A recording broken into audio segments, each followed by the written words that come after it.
예, 14일 금요일입니다. 네, 오늘도 주님의 은혜가 넘쳐나기를 원합니다. 오늘 우리가 좀 더 기도해야 되겠습니다. 김현정 의사님께서 오늘 8시나 아니면 10시 정도에 수술을 하게 됩니다. 참 하나님의 은혜로 유방 쪽의 그 작은 암 부위를 발견해서 수술하게 되었는데요. 이게 조기에 발견한다는 게 쉽지가 않아요. 그런데 빨리 발견해서 또 수술하게 되어 또 좋은 결과로 또 이어질 수 있을 것 같습니다. 우리가 권사님 또 연세도 있고 하시니 마취, 전신 마취해서 잘 깨어나고 수술이 잘 될 수 있도록 우리가 오늘은 열심히 기도해 주셨으면 좋겠습니다. 네. 고난당한 것이 내게 유익이라 이로 말미암아 내가 주의 율례들을 배우게 되었나이다. 아멘. 네, 고난, 주님을 만나고 주님의 뜻을 더 알아가고 율례들을, 귀한 뜻들을 알아가서 우리가 성숙하고 하나님의 사람, 거룩한 진리의 사람으로 더 변해가겠죠, 그렇죠?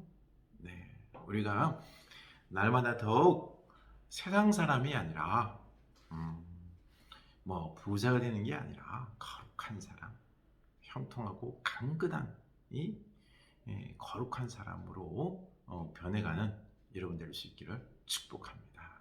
네. 사무엘하 15장입니다. 15장 24절. 보라, 사독과 그와 함께한 모든 레위 사람도 하나님의 언약궤를 메어다가 하나님의 궤를 내려놓고 아비아달도 올라와서 모든 백성이 성에서 나오기를 기다리도다. 왕이 사독에게 이르되 보라, 하나님의 궤를 성읍으로 도로 메어 가라. 만일 내가 여호와 앞에서 은혜를 입으면 도로 나를 인도하사 내게 그 궤와 그 계신 데를 보이시리라. 그러나 그가 이와 같이 말씀하시기를 내가 너를 기뻐하지 아니한다 하시면 종이 여기사오니 선히 여기시는 대로 내게 행하시옵소서 하리라. 네, 사독 제사장 사독이 그 법궤를 메고 언약궤를 메고 또 백성들과 함께 지금 도망가는 다윗을 따라 나섭니다. 이때 다윗이 사실은 언약궤를 가지고 있다. 언약궤가 다윗과 함께 간다라고 하면은요. 이스라엘 사람들이 하나님이 다윗과 함께 하신다라고 하는 어떤 상징성의 본보기가 될 수 있어요. 대제사장도 있지요. 또 언약궤도 있지요. 그렇게 하면은 사람들의 마음을 얻을 수는 있어요. 그러나 그게 아니라 이 언약궤를 사사로이 내가 뭐 가져가겠다 이게 아니라 하나님께서 내 편이면 내가 하나님 편에 서 있으면은 그러면은 내가 돌아오게 될 것이다. 내가 돌아오게 될 것이다. 그러나 만약에 하나님께서 나에 대해서 내가 너를 기뻐하지 아니한다 라고 하면 나에 대한 심판을 내리신 것이다 라고 하면은 내가 그 심판을 달게 받아야 된다는 것입니다. 참 다윗이 이 내가 하나님 편에 서 있는지 내가 진정 믿음에 부끄러움이 없는 죄악된 모습이 아니라 진정 하나님의 편에 서 있는지 이런 부분들에 있어서 늘 조심하면서 깨어있는 것을 우리가 볼 수 있습니다.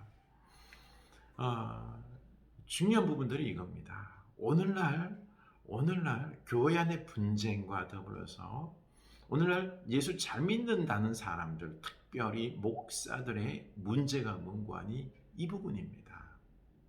내가 설교를 하고 있고 내가 교회 목사고 내가 늘 기도하고 있고 내가 많은 사람들에게 존경받는 어떤 직책을 가지고 있는 유명한 목사다라고 하는 이것 가지고요 내가 하나님의 편에 서 있다. 내 말은 다 하나님의 말씀과 동일하다라는 어떤 착각 속에 있는 부분들이 많습니다.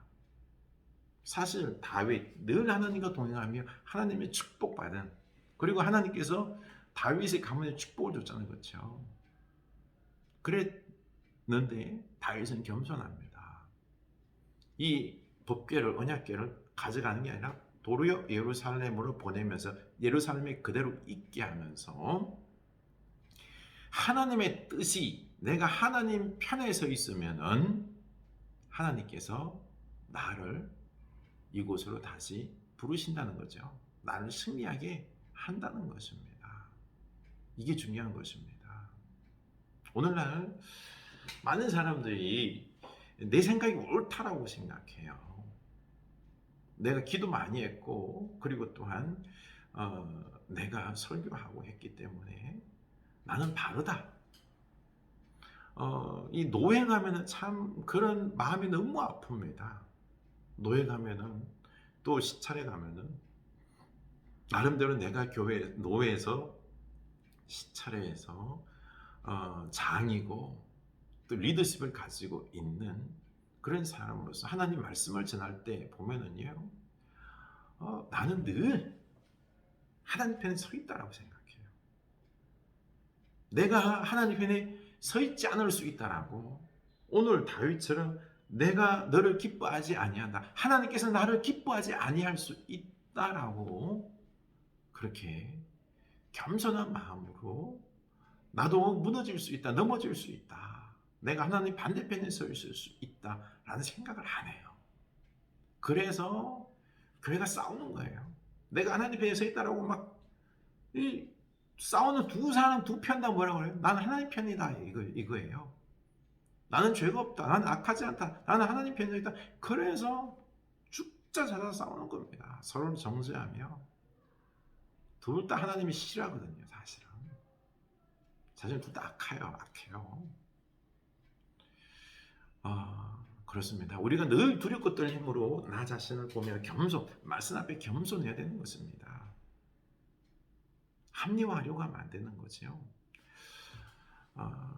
우리가 사실은, 저도 그렇고 우리 부모님 된 세대들 속에서 내가 오래 살았고, 내가 많이 알고 있고, 그리고 내가 또 기도도 많이 했기 때문에 내 생각이 다 옳다라는 식으로 말을 하면서 자녀들을 향하여서도 무조건 따르라, 이게 진리다, 이게 법이다, 이렇게 해야 된다, 이건 아니에요. 그게 자녀들 보기에는 고집으로 보입니다. 고집으로.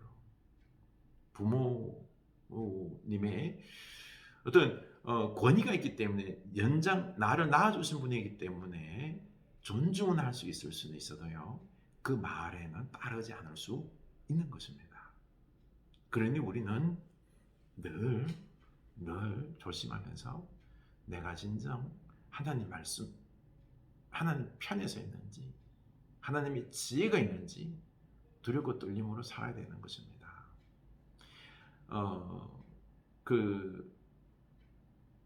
링컨이 하나님께 기도하면서, 그래서 남북 전쟁 때, 그때 기도하면서 하는 말이, 중요한 게 뭔가 하니 남북 전쟁 속에서 내가 하나님 편에 서 있느냐, 이게 중요한 것입니다. 이게 중요한 것입니다. 우리 하나님 편에 서 있는지 늘 두렵고 떨림으로 나를 볼 수 있기를 원합니다. 그리고는요, 가다가 이제 사독과 더불어서 이 언약궤를 예루살렘에 보내고 가는데, 또 후세라는 나이 든 책략가를 만납니다. 그 후세가 이제 다윗을 보자 같이 가겠다라고 말합니다. 근데 나이도 있고 하니 그 먼 길, 고생길 가지 마시고 예루살렘으로 돌아가세요. 그리고는 후세에게 한 가지 당부를 하죠. 가서 뭐라고 그러는 거니?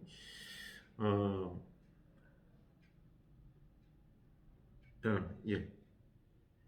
뒷부분에 보면 이렇게 나옵니다. 후세에게 말하기를, 아히도벨이라고, 그 압살롬 편에 서 있는 책략가가 있어요. 아주 유명한 책략가예요. 이 아히도벨의 책략을 네가 교란시키라 그럽니다. 거짓으로 이 후세가 압살롬 편에 서 있으면서 있다가 아히도벨이 책략을 낼 때, 그때 이 아히도벨의 책략을 무마시키라는 거죠. 그렇죠? 결국엔요, 나중에 이제 싸움을 벌일 때 이 후세가 압살롬을 아주 달콤한 말로 해서 아히도벨의 이 책략을 무산시킵니다. 그래서 다윗이 이기게 됩니다. 승리하게 됩니다. 그러고 보니 그러네요. 우리는 늘 하나님 편에 내가 서 있는지 없는지 늘 조심해야 되는 것이죠. 하나님께 맡겨야 돼요. 우리는 늘 내가 옳다라고 생각을 해요. 그러나 내가 옳지 않을 수도 있다. 하나님께 내가 도리어 혼날 수도 있고 심판당할 수도 있다.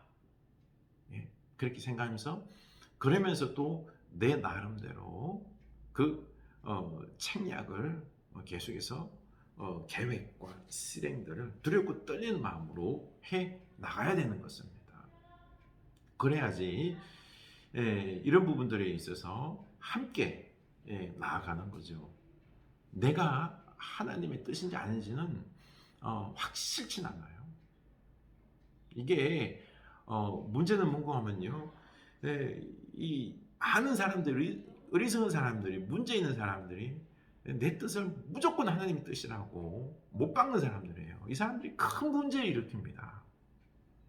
그래서 2단뿐만 아니라 3단, 이 악한 무리들이요, 자기 생각을 절대화하면서 하나님의 뜻으로 치환하면서 그러면서 큰 문제를 일으켜요. 이게 아니라 늘 조심하면서도 우리는 또 우리의 해야 할 일들을 하며, 그리고 또 두렵고 떨림으로 이게 하나님의 뜻인지 계속해서 묻고 나아가는 이런 모습이 함께 한다는 거죠. 인생이 이런 것입니다. 기도합시다. 하나님 아버지, 우리가 진정으로 하나님의 편에 서 있으며 하나님 말씀대로 살아가는지 두렵고 떨림으로 나아가게 하여 주시옵소서. 늘 우리는 내 생각이 하나님의 뜻에 맞다라고 생각을 합니다. 이 길이 하나님의 길이라고 생각합니다.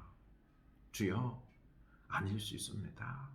우리가 늘 주님 앞에 겸손한 마음으로 두렵고 떨리는 마음으로 하나님의 뜻들을 수용할 수 있게 하여 주시고, 그러면서 또한 우리는 우리가 감당해야 할 일들을 계획하고 또 열심히 감당하게 하시고, 그러나 이걸 너무 하나님의 뜻이다라고 맹목적으로 또 그리고 또한 너무 절대화시키는 어리석음이 없게 하여 주시옵소서. 열심히 하되 겸손하게 하나님의 뜻인지 아닌지를 늘 묻는 믿음의 겸손이 우리에게 있게 하옵소서. 예수님 이름으로 기도합니다. 아멘.